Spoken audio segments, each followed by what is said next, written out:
අද අපි තවත් අලුත් ෆෝන් එකක් තමයි අරගෙන ඇවිල්ලා තියෙන්නේ.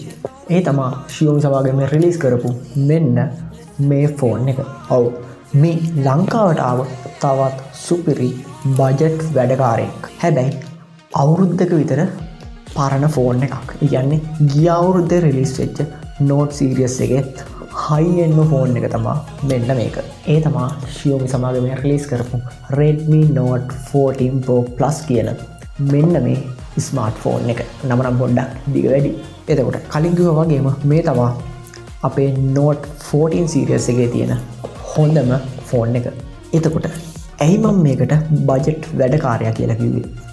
මේකට බජට් වැඩකාරයා කියලා කියන්න ප්‍රධාන හේතු කීපයක්ම තියෙනවා. 8GB RAM එකක්, 512GB ස්ටෝරේජ් එකක්, ඒ වගේම මෙගාපික්සල් 200ක කැමරා එකක්, වගේම වොට් 120ක ෆාස්ට් චාර්ජිං ස්පීඩ් එකක් මෙන්න මේකේ අපිට බලා ගන්න පුළුවන්. ඔක්කොම මෙතන කියලාත් බෑනේ. මේ හැමදේම දැනගන්න යන්න S9 Digital Den YouTube channel එකට.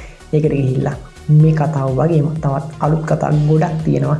ගිහිල්ලා ඒ ටිකත් බලලා එන්න.